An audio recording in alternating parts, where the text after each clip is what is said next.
अर्जुन का विषाद और जयद्रथ वध की प्रतिज्ञा। संजय कहते हैं, महाराज, उस दिन जब सूर्य नारायण अस्त हो गए, प्राणियों का घोर संहार बंद हुआ तथा सभी सैनिक अपनी अपनी छावनी को जाने लगे, उसी समय अर्जुन भी अपने दिव्य अस्त्रों से संशप्तकों का वध करके रथ पर बैठ शिविर की ओर चले। चलते चलते ही वे भगवान श्री कृष्ण से बोले, केशव, न जाने क्यों आज मेरा हृदय धड़क रहा है, सारा शरीर शिथिल हो रहा है, कोई अनिष्ट अवश्य ही हुआ है। ये बात हृदय से निकलती ही नहीं। पृथ्वी पर तथा संपूर्ण दिशाओं में होने वाले भयंकर उत्पात मुझे डरा रहे हैं। कहिए, मेरे पूज्य भ्राता राजा युधिष्ठिर अपने मंत्रियों सहित सकुशल तो होंगे? श्री कृष्ण ने कहा, शोक न करो, मंत्रियों सहित तुम्हारे भाई का तो कल्याण ही होगा। इस अपशकुन के अनुसार कोई दूसरा ही अनिष्ट हुआ होगा। तदनंतर दोनों वीरों ने संध्योपासना की और फिर रथ पर बैठकर युद्ध संबंधी बातें करते हुए आगे बढ़े। जब छावनी के पास पहुंचे तो उसे आनंद रहित और श्रीहीन देखा। तब वे चिंतित होकर श्री कृष्ण से कहने लगे, जनार्दन, आज इस शिविर में मांगलिक बाजे नहीं बज रहे हैं, न दुंदुभी का निनाद है, न शंख की ध्वनि, आज वीणा भी नहीं बजती, मंगल गीत नहीं गाए जाते, बंदी जन न स्तुति करते हैं न पाठ। मेरे सैनिक मुझे देखकर नीचे मुंह किए चल देते हैं। इन स्वजनों को व्याकुल देखकर मेरे हृदय का खटका नहीं मिटता। आज प्रतिदिन की भांति सुभद्रा कुमार अभिमन्यु अपने भाइयों के साथ हंसता हुआ मेरी अगवानी करने नहीं आ रहा है। इस प्रकार बातें करते हुए दोनों ने शिविर में पहुंचकर देखा कि पांडव अत्यंत व्याकुल और हतोत्साह हो रहे हैं। भाइयों तथा पुत्रों को इस अवस्था में देख और सुभद्रा नंदन अभिमन्यु को वहां ना पाकर अर्जुन बहुत दुखी होकर बोले, आज आप सब लोगों के मुख पर अप्रसन्नता दिखाई दे रही है। इधर मैं अभिमन्यु को नहीं देखता और आप लोग मुझसे प्रसन्नता पूर्वक बोलते नहीं। इसका क्या कारण है? मैंने सुना था आचार्य द्रोण ने चक्रव्यूह की रचना की थी। आप लोगों में से बालक अभिमन्यु के सिवा दूसरा कोई उस व्यूह का भेदन नहीं कर सकता था। अभिमन्यु को भी मैंने उस व्यूह से निकलने का ढंग अभी नहीं बताया था।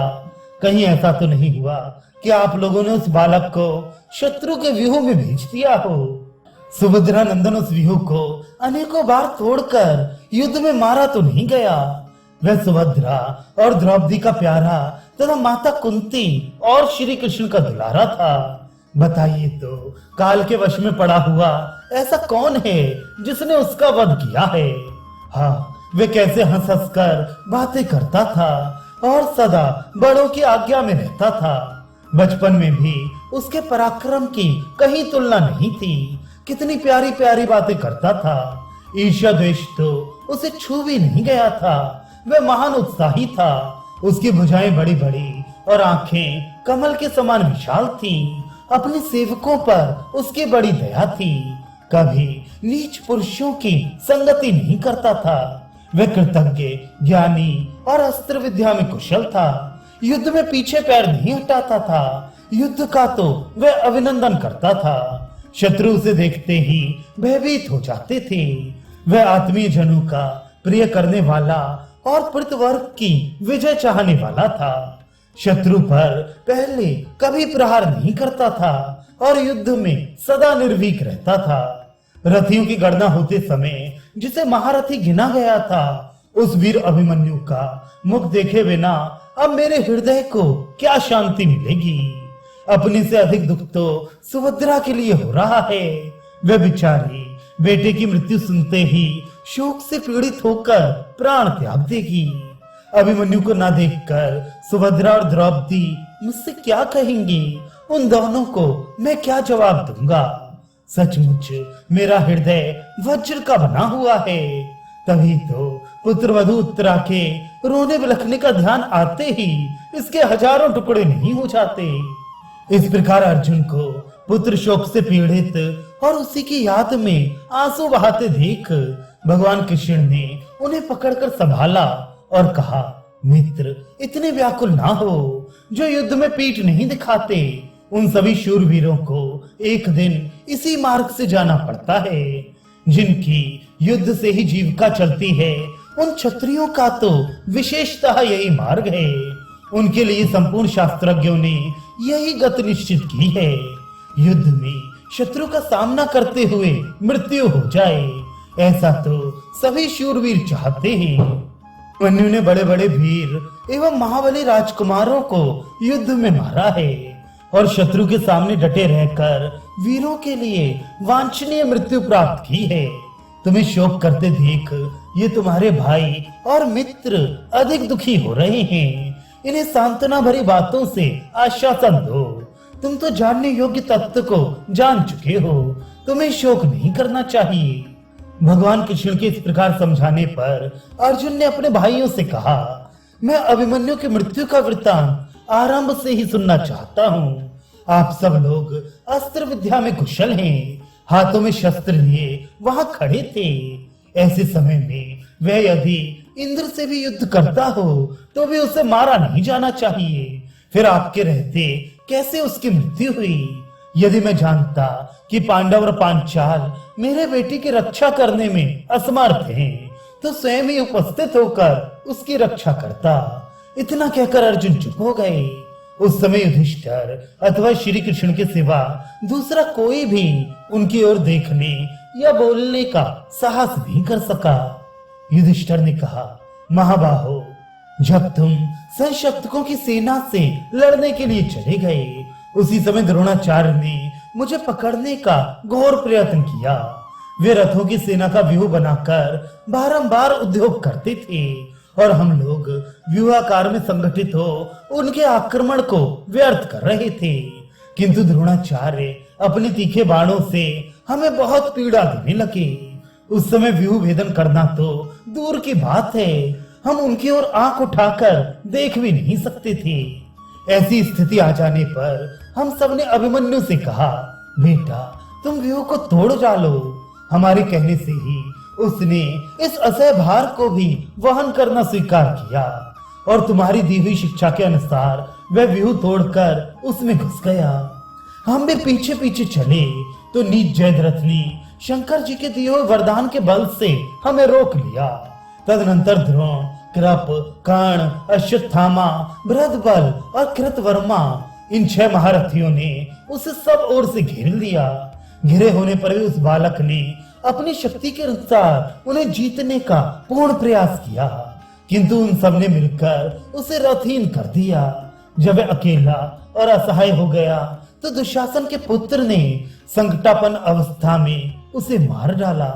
उसने पहले 1000 हाथी, घोड़े, रथी और मनुष्यों को मारा, फिर 8000 रथी और 900 हाथियों का संहार किया। तत्पश्चात 2000 राजकुमारों तथा अन्य बहुत से अज्ञात वीरों को मारकर राजा बृहद्बल को भी स्वर्गलोक का अतिथि बनाया। इसके बाद वह स्वयं मरा है और यही हम लोगों के लिए सबसे बढ़कर शोक की बात हुई है। धर्मराज की ये बात सुनकर अर्जुन हा पुत्र कहते हुए करुण उच्छ्वास करने लगे और अत्यंत व्यथा से पीड़ित होकर पृथ्वी पर गिर पड़े। उस समय सबके मुख पर विषाद छा गया। सभी अर्जुन को घेर कर बैठ गए और निर्निमेष नेत्रों से एक दूसरे को देखने लगे। थोड़ी देर बाद अर्जुन को होश हुआ, तब वे क्रोध में भरकर बोले, मैं आप लोगों के सामने ये सच्ची प्रतिज्ञा करता हूँ कि यदि जयद्रथ कौरवों का आश्रय छोड़कर भाग नहीं गया या हम लोगों की भगवान श्री कृष्ण की अथवा महाराज युधिष्ठिर की शरण में नहीं आ गया तो कल उसे अवश्य मार डालूंगा। कौरवों का प्रिय करने वाला पापी जयद्रथ ही उस बालक के वध में निमित्त बना है, अतः निश्चय ही कल उसे मौत के घाट उतारूंगा। अगर कल उसे ना मारूं तो माता पिता की हत्या करने वाले, गुरु स्त्रीगामी, चुगलखोर, साधु निंदक, दूसरों पर कलंक लगाने वाले, धरोहर को हड़प लेने वाले और विश्वासघाती पुरुषों की जो गत होती है वही मेरी भी हो। जो वेद अध्ययन करने वाले उत्तम ब्राह्मणों का तथा बड़े बूढ़ों, साधुओं और गुरुजनों का अनादर करते हैं, ब्राह्मण, गौ और अग्नि का चरणों से स्पर्श करते हैं और जल में मलमूत्र या थूक डालते हैं, उन्हें जो दुर्गति प्राप्त होती है वही कल जयद्रथ को न मारने पर मेरी भी हो। नंगे नहाने वाले, अतिथि को निराश करने वाले, सूदखोर, मिथ्यावादी, ठग, आत्मवंचक, दूसरों पर झूठे दोष लगाने वाले तथा परिवार वालों को दिए बिना अकेले ही मिठाई उड़ाने वाले लोगों की जो दुर्गति होती है वही जयद्रथ का वध न करने पर मेरी भी हो। जो शरण में आए हुए का त्याग करता है तथा कहने के अनुसार चलने वाले सज्जन पुरुष का पालन पोषण नहीं करता, उपकारी की निंदा करता है, पड़ोस में रहने वाले सुयोग्य व्यक्ति को श्राद्ध का दान ना देकर अयोग्य व्यक्तियों को देता है और शूद्र जाति की स्त्री से संबंध रखने वाले को श्राद्धान्न जमाता है तथा जो शराबी, मर्यादा भंग करने वाला, कृतघ्न और स्वामी का निंदक है, उस पुरुष की जो दुर्गति होती है वही जयद्रथ को न मारने पर मेरी भी हो।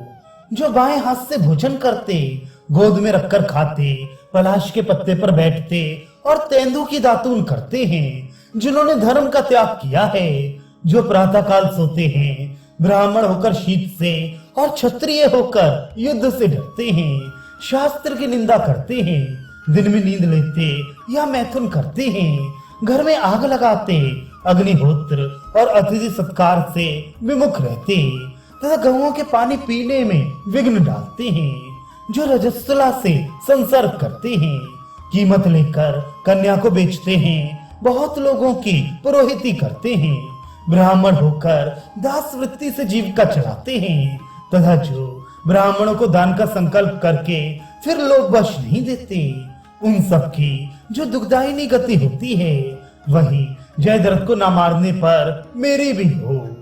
ऊपर जिन पापियों का नाम मैंने गिनाया है तथा जिनका नाम नहीं गिनाया है उनको जो दुर्गति प्राप्त होती है वही मेरी भी हो। यदि कल जयद्रथ का वध न कर सकूं, अब मेरी ये दूसरी प्रतिज्ञा भी सुनिए। यदि कल सूर्यास्त होने के पहले पापी जयद्रथ नहीं मारा गया तो मैं स्वयं ही जलती हुई आग में प्रवेश कर जाऊंगा। देवता, असुर, मनुष्य, पक्षी, नाग, पितर, राक्षस, ब्रह्म ऋषि, देव ऋषि, ये चराचर जगत तथा इसके परे जो कुछ है वह भी, ये सब मिलकर भी मेरे शत्रु की रक्षा नहीं कर सकते। यदि जयद्रथ पाताल में घुस जाएगा या उससे आगे बढ़ जाएगा अथवा अंतरिक्ष में, देवताओं के नगर में या दैत्यों की पुरी में भागकर छिपेगा तो भी मैं कल अपने सैकड़ों बाणों से अभिमन्यु के शत्रु का सिर उतारूंगा ही। ये कहकर अर्जुन ने गांडीव धनुष की टंकार की, उसकी ध्वनि आकाश में गूंज उठी। अर्जुन की यह प्रतिज्ञा सुनकर भगवान श्री कृष्ण ने अपना पांचजन्य शंख बजाया और कुपित हुए अर्जुन ने देवदत्त नामक शंख की ध्वनि फैलाई। वह शंखनाद सुनकर आकाश पाताल सहित संपूर्ण जगत कांप उठा। उस समय शिविर में युद्ध के बाजे बज उठे और पांडव सिंहनाद करने लगे।